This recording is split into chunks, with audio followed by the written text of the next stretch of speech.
Hello kids, welcome to Priya kids Telugu stories and songs. ఒక పెద్ద అడవిలో ఒక ఎత్తైన చెట్టుపై కాకి నివసిస్తూ ఉండేది. అదే చెట్టుకు దగ్గరలోని ఒక కొమ్మపై ఒక అందమైన పావురం తన గూడు కట్టుకొని నివసిస్తోంది.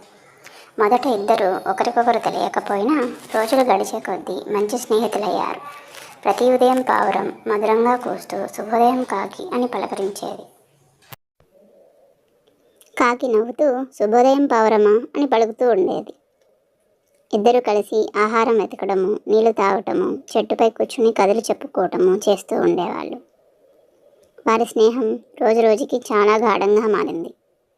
అలా ఒకరోజు అడవిలోకి ఒక వేటగాడు వచ్చాడు. అతడు పావురాన్ని పట్టుకోవాలని వల వేశాడు. ఆ వలలో పావురం అనుకోకుండా చిక్కుకుపోయింది.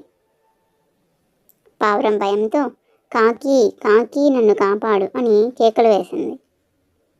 కాకి వెంటనే అక్కడికి వచ్చింది.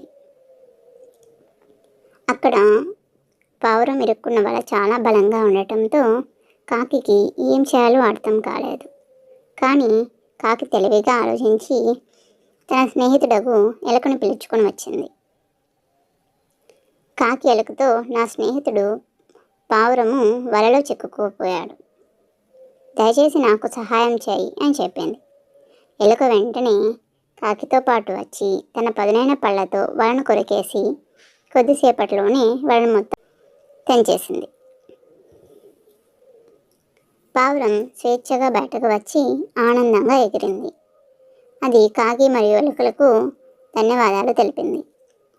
నిజమైన స్నేహం అంటే ఇదే అని పావురం కాకి మరియు ఎలుకతో చెప్పింది.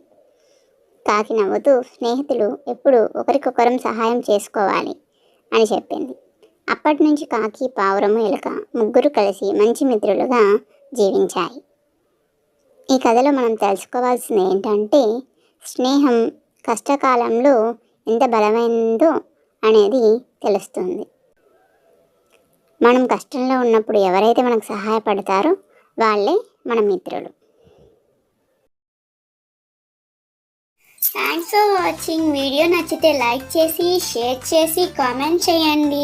ఛానల్ని సబ్స్క్రైబ్ చేసుకోండి. మరిన్ని అప్డేట్స్ కోసం బెల్ ఐకాన్ ట్యాప్ చేయండి. ఛానల్ని సపోర్ట్ చేయండి. Thank you so much. By by. Have a good day.